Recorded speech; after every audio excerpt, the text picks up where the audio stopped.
저는 지난 월요일 날 강동 지방을 갔어요. 왜냐하면 지금 이제 그 서울 남년의 보궐선거가 있는데 거기에 입후보했기 때문에 그 사람들을 한 사람이라도 더 만나서 이제 설득을 하고 지지를 요청하고 이러는 것은 뭐 제일 기본이 사람 만나는 거기 때문에 강동 지방에 교역자 회의가 있다고 그래서 한번 월요일 날 아침에 거기를 찾아가 봤어요. 근데 찾아갔는데 이제 조그마한 미자립 교회에서 이제 모이고 있었습니다.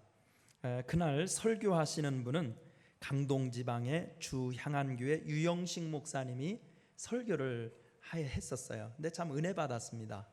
근데 이제 설교하는 내용 중에 자기 교회에서 있었던 최근에 일어났던 한 일화를 소개하더라고요. 어떤 거냐면 자기 교회에 열심히 출석하는 젊은 집사 부부가 아들이 있어요, 하나. 근데 아들이 초등학교를 다녀요. 근데 그 초등학교에 다니는 아들의 취미가 뭐냐면 포켓몬스터 카드라고 있대요. 여러분 아십니까 혹시? 저는 잘 모르겠는데 포켓몬스터 카드가 있대요. 그걸 모으는 게 취미랍니다. 근데 아주 오랫동안 그걸 모아가지고 또 아주 그 카드 중에서도 희귀한 거 이런 건 가격이 엄청 나간대요. 그런 것까지도 이제 이렇게 막 모아가지고 스크랩을 해갖고 다니는 친구랍니다. 그래서 그 친구의 낙은 그 스크랩북을 앨범처럼 이렇게 막 다 모아놓은 그 스크랩북을 학교 가져가서 친구들한테 게임하면서 남들 없는 카드 쫙 보여주면서 이렇게 자기 존재감을 이렇게 드러내는 걸 낙으로 삼고 있는 친구예요. 그러면 이제 막 그 또래 집단에서는 그런 거 하나 있으면 다 서열이 정리되는 거 아니겠어요? 그런 친구였는데 하루는 학교에 이제 가가지고 그거 이제 뽐내고 게임하고 그러려고 가져갔다가 체육 시간에 운동장에 가서 체육 활동을 하고 돌아와 보니까 자기의 그 보물이 없어진 거예요. 그러니 이게 얼마나 이게 그걸 값으로 따지면은요 기백만 원 간답니다. 그 희귀한 것들도 많이 있어가지고 그러니까 걔한테는 자기 인생이 꺼지는 것과 같은 큰 충격을 받은 겁니다. 그러니 부모님들 마음은 또 어떻겠어요? 그러니까 부모님들 또 어떤 놈이 훔쳐갔냐고 노발대발하고 학교 찾아가고 막 그렇지 않았겠어요? 못 찾았어요. 못 찾았는데 한 일주일 정도 지나다가 또 자기 반에서 게임을 하는데 옛날에 자기만 가지고 있었던 희귀한 카드가 누가 내놓는 거예요. 그걸 통해서 범인을 잡은 거예요. 그래가지고 보니까 알고 봤더니 그 반에 문제아가 하나 있어요. 그래서 늘 쌈질하고 분란을 일으키고 남의 물건 이렇게 훔치고 이러는 문제 학생이 하나가 있는데 걔가 이제 그랬던 거예요.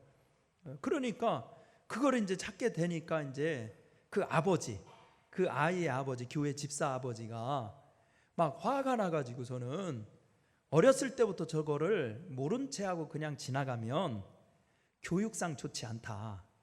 그러니까 쟤는 엄정하게 벌을 줘서 그 따끔한 남의 물건을 훔치는 것을 이렇게 나쁘다는 것을 가르쳐야 될 교육적인 필요가 있다. 그래서 학교에서 모이는 정상적인 그런 징계위원회에 정식으로 제소를 해서 걔 징계받도록 하겠다. 이게 아버지는 막 화가 나서 완강하게 그렇게 주장하는 거예요. 그에 비해서 엄마들은 좀 마음이 유순하시잖아요. 그러니까 그 여자 집사님은 뭘 그럴 것까지 있냐고 찾았으면 됐지. 그냥 넘어가자고. 이렇게 서로 의견이 부부가 안 맞으니까 그게 부부싸움이 된 거예요. 부부싸움이 되다 보니까 네가 옳으냐 내가 옳으냐 이 방법을 가지고 어떻게 처리했으면 좋겠습니까? 하고 목사님한테 물어본 거예요. 그래서 목사님이 그랬다는 겁니다. 그 젊은 두 부부를 앉혀놓고 예수님은 70번씩 7번까지라고도 용서하라고 그랬는데 아빠 말도 일리가 있고 엄마 말도 일리가 있지만 우리 그리스도인들의 기준은 뭐 일리 따라가는 게 아니라 예수님 말씀 순종하는 게 우리의 도리 아니겠냐고. 그러니까 가서 예수님 말씀대로 그 부모 만나자고 하고 애도 데리고 오게 하고 당신도 애 데리고 가서 당신 자식이 걔한테 이제 찾았으니까 다 용서해 줄게, 이렇게 말하라고 그랬대요. 그러니까 이제 목사님이 그렇게 이제 제안을 하니까, 조언을 하니까 그래 가서 그렇게 한 겁니다. 그렇게 했는데 이상한 일이 벌어졌어요. 걔가 하도 싸나워서 남 때리고 그부들 막 이렇게 괴롭히고 그렇게만 하는 친구였었는데, 정말 목사님이 하라는 대로 했더니 그 애가 말이죠, 울더라는 거예요. 거기서 걔 우는, 선생님도 걔 우는 모습 처음 봤다고 그러더래요. 그 모습을 보고 그 젊은 집사 부부가 자기들이 자기 아들 보물 잊어버린 것 때문에 아주 상당 기간 마음이 막 그냥 소란하고 혼란했었는데, 그 말씀대로 순종하면서 마음의 자유를 찾았어요. 이렇게 얘기하더래요. 참 일리 있고 참 공감할 수 있는 이야기였었습니다. 인간을 인간 되게 하는 것은 자유입니다. 인류 역사는 인간의 자유를 위해서 싸워왔어요. 그 결과 다양한 영역에서 자유의 진전이 있었지만 여전히 우리 인류는 진정한 자유를 누리지 못한 채 불안하게 살고 있습니다. 과연 어떻게 하면 우리 영혼의 자유, 정치적인 자유나 이런 여타한 환경의 자유를 넘어서 우리 영혼 깊은 곳에서 누릴 수 있는 영혼의 자유는 어떻게 누리는 것인지, 오늘 본문 말씀을 통해서 몇 가지로 찾아보겠습니다. 첫째로, 영혼의 자유를 누리려면 예수님 안에 거해야 된대요. 예수님 안에. 아멘입니까? 누구 안에? 예수님 안에. 31, 32 한번 읽어봅니다. 시작. 그러므로 예수께서 자기를 믿는 유대인들에게 이르시되 너희가 내 말에 거하면 참으로 내 제자가 되고 진리를 알지니 진리가 너희를 자유롭게 하리라. 아멘. 예수님은요, 당시 종교 지도자들하고는 상당히 좀 대립돼 있었어요. 제사장들, 바리새인들, 서기관들, 여러분 복음서 읽어보면 언제나 그들과는 좀 대립적인 관계에 있었던 것을 볼 수 있어요. 그런데 일반 백성들은 예수님의 말씀이 상당히 호응을 얻고 있었어요. 오늘 31절 말씀에도 보면 예수께서 자기를 믿은 누구들에게? 유대인들에게. 그러니까 일반 백성들은 예수님의 설교를 듣고 믿는 사람들이 있었다 이거예요. 그 사람들을 보니까 예수님이 말씀을 잘 받아들이거든요. 말씀이 잘 받아들이면 어떻게 생각하겠어요? 목사님, 예수님께서 진도가 저기까지 나갔으면 더 진도를 나가고 싶지 않겠어요? 그렇지.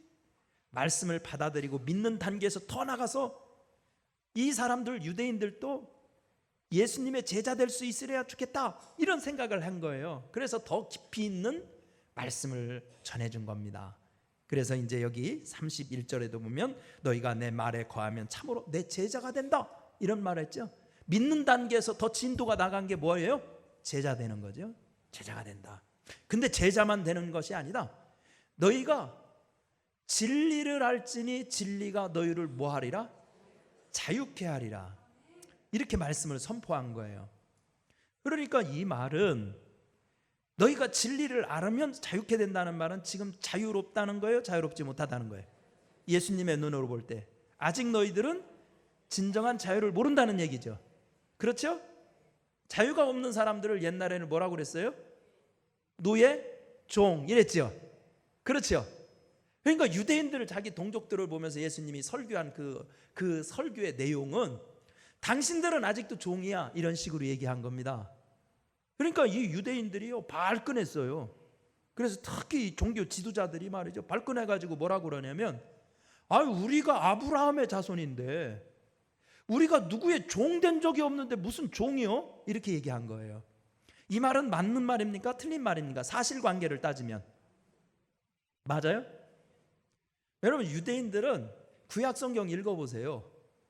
제대로 한번 나라 모습을 한 적이 별로 없어요. 다윗과 솔로몬 시대 외에는 늘 강대국에 짓눌려 살았어요. 조공 갖다 바치고 포로로 잡혀가고, 한번 보세요. 구약의 역사만 보더라도 애굽에 다 거기 가서 말이야 종살이 430년 하지 않았나? 또 가나안 땅에 돌아온 뒤에는 말이죠 아수르 제국의 그냥 지배를 받지 않나? 바벨론의 지배를 받지 않나? 바사의 지배를 받지 않나? 온갖 고통을 다 당한 사람들이죠. 그러니까 이스라엘 사람들은 역사 전체가 구약성경 2000년을 보면 남의 지배를 받는데 진력이 난 민족이에요. 그러니까 그들에게는 그게 뭐냐? 열등감이에요. 열등감. 그러니까 열등감 있는 사람들은요 그거 건들면 발끈하거든요. 그렇죠? 그러니까 그러니까 발끈한 거예요. 뭔 소리 하냐고. 야, 우리가 남의 나라 침입은 그렇게 많이 받았어도 우리는 그들한테 굴복해 본 적이 없다. 예? 아브라함의 자손으로서 말이지 그들한테 진정으로 굴복해서 말이지 예속된 적은 없어. 막 이런 식으로 얘기를 한 겁니다. 그러니까 우리는 진정한 자유인이라고 누구도 우리를 지배할 수 없어. 로마가 지금 우리를 땅을 정복하고 있지만 이 거대한 로마한테도 우리는 굴복당하지 않아. 우리는 진정한 자유인이야. 이런 식으로 얘기를 한 거죠. 그러니까 예수님이 그럽니다. 그 뒤에 보면 한마디로 34절에 이렇게 얘기하죠. 예수께서 대답하시되 진실로 진실로 너희에게 이르노니 죄를 범하는 자마다 뭐예요? 죄의 종이다. 니들 진짜 종 아니라고? 너희들이 자유인이라고? 너희들 하나님 앞에서 죄 없다고 할 사람 나와봐. 있어 없어요? 하나님 앞에서 의인이라고 자처할 수 있는 사람 나와봐. 없지요. 의인은 없나니 하나도 없어요. 우리 날마다 하나님 앞에 죄 짓고 살잖아요. 그렇죠? 너희들 죄 짓고 살는데 죄를 짓는다는 것은 죄의 종이 된다는 거야. 그래도 너희들이 자유인이냐? 그런데 정치적인 자유보다 인간을 더 흉악하게 만들고 인간의 심령을 못되게 만드는 것은 이 죄의 종이 되는 거다 이거. 근데 이 죄로부터 자유를 얻는 것은 정치인들이 해줄 수 있냐? 세상의 도덕성들이 해줄 수 있냐? 이 죄로부터 자유를 줄 수 있는 분은 한 분밖에 없어. 누구예요? 예수님. 그래서 오늘 본문에서 진리를 알지니 진리가 뭐래요? 너희를 자유케 하리라. 여기서 진리는 우리가 어떤 거냐? 진리는 여기서 철학적인 진리라든지 도덕적이고 윤리적인 진리라든지 이런 것을 얘기하는 것이 아닙니다. 여기에서 진리라는 것은 예수님 자신을 얘기하는 거예요. 예수님께서 요한복음 14장 6절에서 그렇게 말씀하셨잖아요. 내가 곧 길이요 진리요 생명이니. 내가 곧 뭐래요? 진리. 그러니까 여기서 진리를 알으라는 것은 예수님을 알으라는 거예요. 저는 일본을 아직 한 번도 안 가봐서 그게 사실인지는 잘 모르겠는데 누가 일본 갔다 오신 분들이 그러더라고요. 일본 국회의사당 앞에 가면은요 이 구절이 써 있답니다. 진리를 알지니 진리가 너희를 자유케 하리라. 말 뜻이나 알고 그놈들이 써놨는지 모르겠어 나는. 거기서 진리는 우리가 일반적으로 생각하는 그런 철학적이고 도덕적인 진리가 아니에요. 예수님이 얘기하신 여기에서 진리는 예수님 자신을 얘기하는 거예요. 맞습니까? 자, 그렇다면 우리가 자유롭게 되는 길은 뭐냐? 정말 영혼의 자유를 누리는 방법은 예수님 안에 있어야 된다는 거예요. 아멘입니까? 우리가 한국 교회를 지금 보면은요, 한국 교회의 현실은 참 걱정스러운 뉴스들이 많습니다. 누구나 전문가들이 한국 교회 위기라고 말을 해요. 왜냐하면 지금 한국 교회가요 전체 통계를 보면 교인 수가 점점 줄어들고 있답니다. 이거는 심각한 겁니다. 그렇죠? 멀리 남의 얘기할 것도 없어요. 우리 감리교회만 따져보더라도 작년 한 해 동안 통계를 보니까 감리교인의 전체 수가 5만 명이 줄어들었어요. 놀래주시면 진짜 감사하겠어요. 이거 놀래야 될 일 아니에요? 5명이 아니라 몇만 명?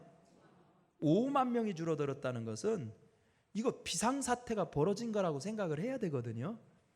그런데 뭐 누구도 이런 거에 대해서 위기의식을 느끼고 있지는 않은 것 같습니다. 그러다가 이제 더 어려워지는 거예요, 한국교회는. 그런데 한국교회가 왜 이렇게 자꾸 어려워지느냐? 그 원인이 뭐냐? 이거에 대해서 다양한 분석이 있어요. 근데 선한 목자교회 유기성 목사님이 한 얘기가 내가 귀담아서 들어보니까 그 말이 일리가 있겠다라고 생각이 들더라고요. 유기성 목사님은 근본적으로 한국교회 위기가 있는 것은 지난 한 20년 30년 동안 한국교회가 막 부흥하고 시설 좋아지고 막 뭐 이렇게 되면서 한국교회의 신앙의 양태가 예수를 알려고만 했지 예수와 친하려고 하지 않았다는 거예요. 그 말을 잘 생각해 보세요. 예수를 알려고만 했지 예수와 친하려고 하지 않았다. 근데 교회마다 보면 각종 교육 프로그램 얼마나 많습니까? 그리고 요즘 대중 매체가 얼마나 발달돼 있어서 뭐 TV, 라디오, 그 기타 막 인터넷 온갖 수단 방법을 가려가지고요, 지금처럼 한국 교회가 설교가 풍성하게 다양한 매체를 통해서 전달된 적이 없었잖아요. 그러니까 성도들도 예수에 대해서 뭐 제자 훈련이니 무슨 양육 과정이니 뭐니 해가지고 공부는 많이 해가지고 예수에 대해서 성경에 대해서는 많이 알아. 근데 많이 아는데 예수님하고 진짜 친밀한 관계는 아니야. 여기에 진짜 문제가 있다는 거예요. 정말 교회의 능력은 많이 아는 데 있냐, 아니면 예수하고 친밀한 관계가 있을 때 능력이 일어나느냐. 이것은 교회 역사만 봐도 안다는 겁니다. 예를 들면 우리 지금 오순절날 오늘 성령 강림절이지만 성령 강림절을 통해서 지상교회가 처음으로 생기기 시작한 겁니다. 성경을 보면. 그러면 지상교회가 서기 한 30년경에 생겼다고 해요. 지상교회가 생긴 이후에 로마 제국에서 기독교가 바로 이렇게 지상의 교회, 지금 이렇게 건물처럼 십자가 달려있는 교회 질 수 있었을까요? 없었을까요? 그냥 상식으로 찍어보세요. 여러분, 기독교가 로마 제국에서 종교의 자유를 얻은 것은 서기 313년에 얻었어요. 기독교는 서기 313년 이전에는 기독교인들은 종교의 자유가 없었어요. 기독교 믿을 자유가 없었어요. 그러니까 어떻게 됐어요? 교회가 로마에 가면 카타콤이라는 거 알죠? 카타콤이 지하 공동묘지입니다. 거기로 숨어 들어가서 산 거예요. 그래서 거기서 태어나서 거기서 죽는 거예요. 뭘 지키기 위해서? 믿음 지키려고. 그러니까 교회는요, 지상교회가 탄생한 후에 300년 동안은 지하에 있었어요. 지상으로 나오지 못했어요. 그런데 건물도 없고 그렇게 핍박과 모진 고난을 당하는 초대 교회였지만 그때 교회가 여러분 무능했나요? 아니에요. 그 모진 로마 제국의 핍박 속에서도 결국은 나중에 로마 제국이 기독교화됩니다. 그래서 서기 392년에는요 데오도시우스 황제가 로마 제국 내에서 기독교는 국교로 선포해 버렸어요. 뭐가 됐다고요? 국교라는 것은 뭐냐면 그 종교, 예를 들면 기독교가 국교가 됐다는 것은 날 때부터 바로 세례를 받아야 돼요. 세례를 안 받으면 시민권을 안 줬어요. 그러니까 국교가 됐다는 말은 나면서부터 자동적으로 로마 사람들은 다 기독교인으로 찍어 나오는 거예요. 그런 일이 392년에 있었던 거예요. 한번 생각해 보세요. 어떻게 그 시절에 기독교는 그렇게 없는 것뿐이었음에도 불구하고 로마 제국을 기독교화 했을까 하는 거예요. 다른 비밀이 없어요. 다 열악한 것뿐이었지만 그 초대교회 성도들은 예수님 안에 있었어요. 예수님과 친밀했어요. 그러니까 환경, 건물 없어도 그들은 늘 복음의 능력에 자유를 누리면서 평안을 누리면서 살 수 있었다는 겁니다. 아멘이죠. 우리 찬송가 268장에 있는 것처럼 죄에서 자유를 얻게 하면 예수님의 능력밖에 없습니다. 아멘입니까?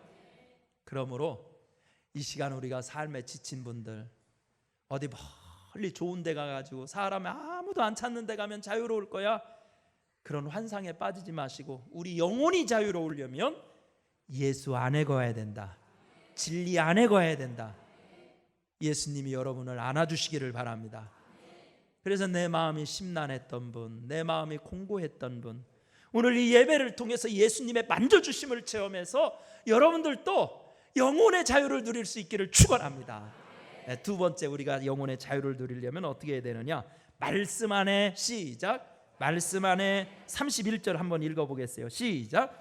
그러므로 예수께서 자기를 믿은 유대인들에게 이르시되 너희가 어디에 거하여요? 내 말에 거하면 제자가 되고 자유케 된다, 이 말이죠. 그러니까 두 번째, 자유를 얻으려면 예수님 말씀 안에 거하라는 겁니다. 아멘이죠. 네. 그래서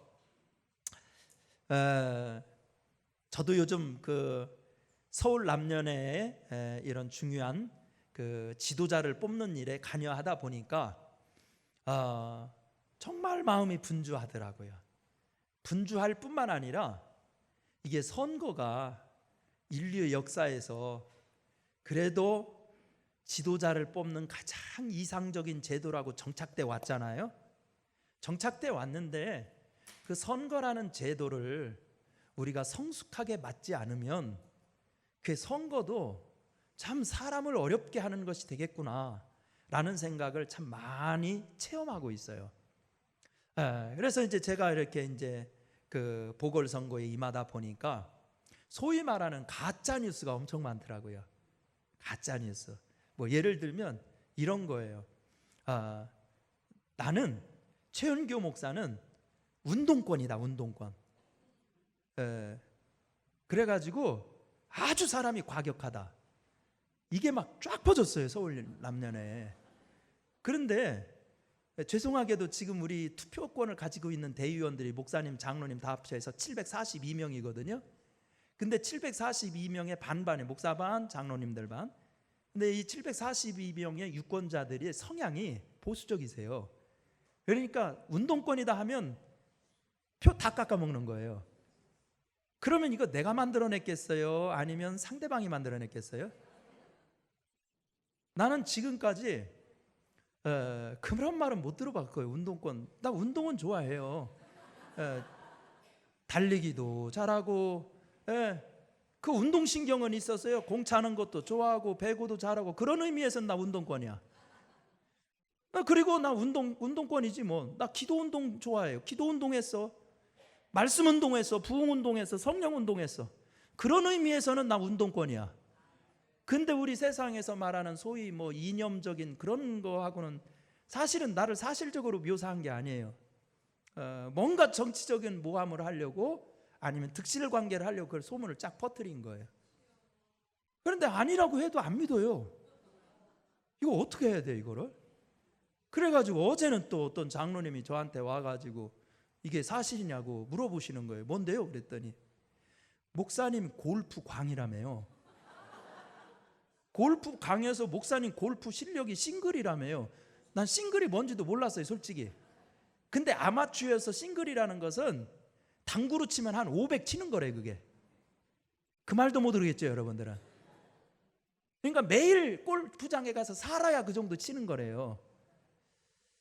물론 우리 교회 장로님들이 요즘 시대가 바뀌었으니까 목사님도 골프 배우세요 하고 골프채 사다 주신 분은 있어요. 사다 주신 분은 있지만 골프장 잔디를 밟아본 적이 없어요. 어떻게 밟지도 않고 싱글을 치냐고 내가.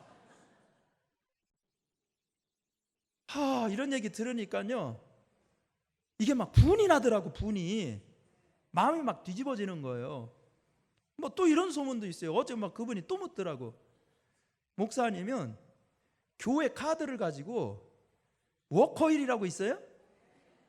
워커힐 가서 여선교원들 데려다가 맨날 85,000원짜리 밥 사 먹고 막 그런다는 거예요.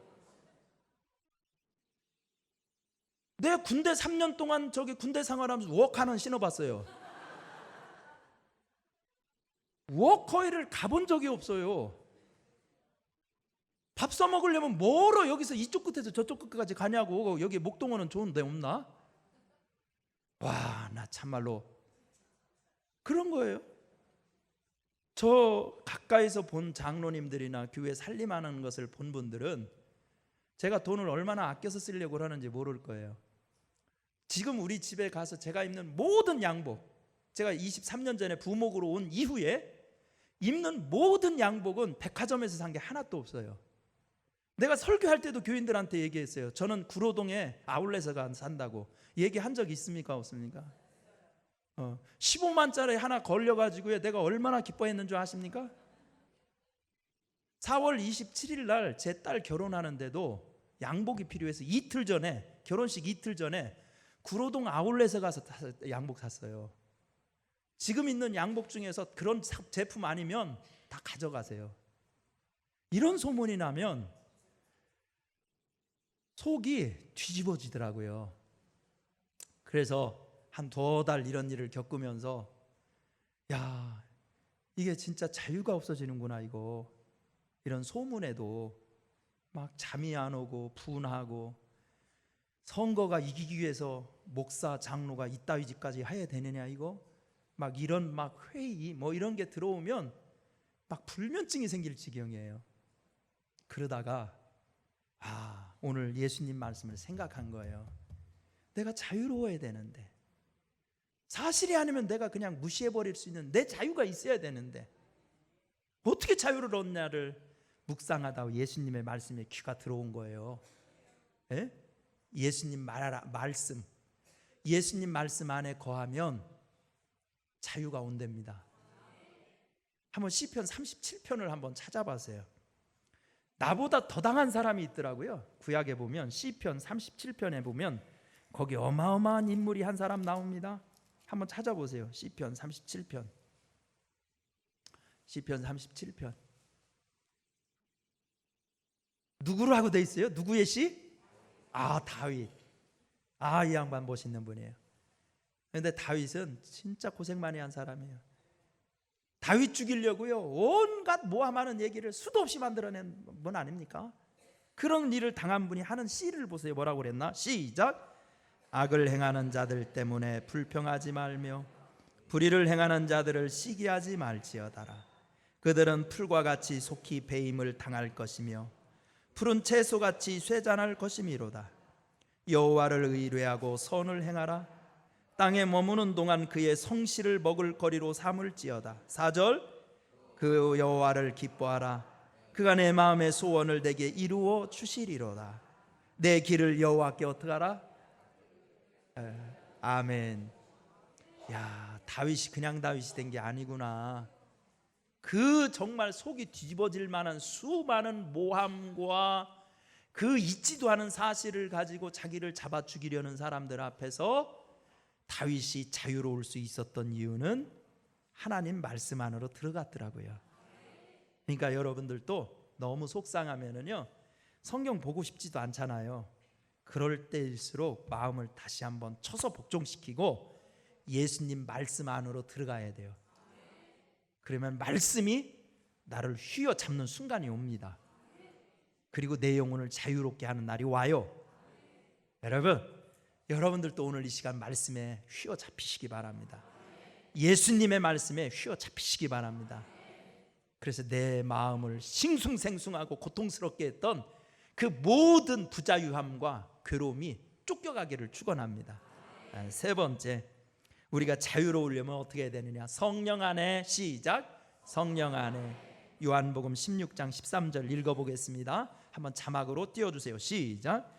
그러나 진리의 성령 그가 너희를 모든 진리 가운데로 인도하시리니 그가 스스로 말하지 않고 오직 들은 것을 말하며 장래일을 너희에게 알리시리라. 아멘.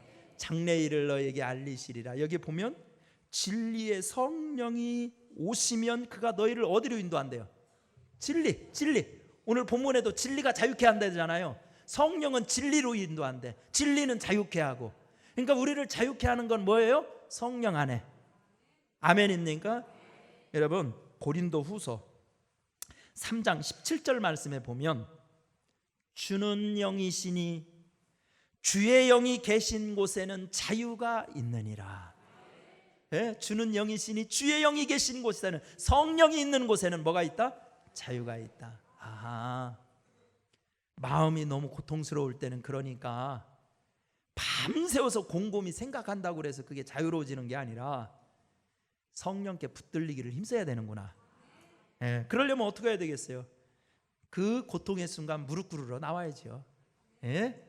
방 안에만 있다고 해결되는 거 아니고, 누워 있다고 해결되는 거 아니고, 그럴 때일수록 성령의 임재가 있는 자리, 제단 앞에 나와서 무릎 꿇고, 하나님 주의 영을 부어주셔서 나도 영원히 자유하게 해주세요.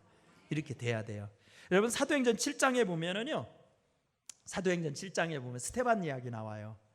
근데 스데반이 나중에 돌에 맞아 순교하시거든요. 근데 그 순교하시는 모습을 보니까 사도행전 7장 60절에 무릎을 꿇고 크게 불러 이르되 주여 이 죄를 그들에게 돌리지 마옵소서 하고, 이 말을 하고 자니라. 잔다는 말은 돌아가셨다는 뜻이거든요. 그러니까 스데반은 자기를 죽이려고 막 돌 던지는 사람한테도 저들 용서해 주세요. 그 사람은 분노의 노예가 됐습니까? 성령의 자유로운 하나님의 일꾼이 됐어요. 성령 안에서 자유를 누리는 사람이었죠. 그렇죠? 네, 스데반도 그 급박한 상황에서도 남을 용서할 수 있을 만큼 자유로웠던 것은 성령에 붙들리니까 가능하더라. 오늘 재밌는 이야기 하나 소개하면서 설교를 마칠까 하는데요, 기네스북에 오른 프랑스 여자 이야기입니다. 이제 기네스북에는 이 양반이 한동안 제일 오래 산 사람으로 기록되어 있었대요. 121세. 그러니까 1875년에 태어나서 1997년 122세 살았네요. 122세 살았던 분인데요, 이분은 원래 여자 배우였어요. 잔 루이즈 깔망이라는 여자입니다. 잔 루이즈 깔망. 근데 뭐 이 사람의 일화를 보면 뭐가 있냐면, 잔 루이즈 깔망이 90세 됐을 때입니다. 90세 됐을 때 자기 40살 된 딸이 교통사고로 죽었어요. 그래가지고 자기 자식들이 다 없어지게 된 거예요. 그러니까 그 이웃에 살던 변호사가, 47살 먹은 변호사가 있었답니다. 그 변호사하고 이 잔 루이즈 깔망 할머니하고 거래를 했대요. 뭐라고 거래를 했냐면, 할머니가 여보시게 나는 이제 내 유산을 물려줄 자녀도 다 떠나서 이제 없네. 그러니까 내 90세인데 당신하고 거래를 하세. 내가 죽으면 내가 사는 이 좋은 아파트를 당신에게 다 양도하기로 거래를 하세. 대신 당신은 내가 죽기 전까지 한 달에 2,500프랑씩 내게. 2,500프랑이면 우리 돈으로 한 400만 원, 아니 40만 원 정도 된답니다. 그러니까 이런 제안을 하다 보니까는요, 변호사가 그거 괜찮다고 생각된 거예요. 몇 세니까 이 할머니가? 90세니까 1년 안에 돌아가시면 한 400여만 원으로 그 고급 아파트를 자기 거 만드는 거예요. 2년 안에 돌아가신다고 해도 돈 1,000만 원 가지고 고급 아파트를 사는 거예요. 10년 안에 돌아가신다고 하더라도 아주 헐값에 사는 거예요. 그래서 그러마하고 계약하고 한 달에 2,500프랑씩 생활비를 준 겁니다. 계약서를 딱 쓰고. 10년이 지났는데 안 돌아가시는 거예요. 20년이 지났는데 안 돌아가시는 거예요. 30년 돼도 안 돌아가셔요. 죽기 기다리다가 30년 됐을 때 바로 그 변호사가 77세로 먼저 죽었어요. 그리고 변호사 죽고 난 다음에 3년 뒤에 할머니 돌아가셨어.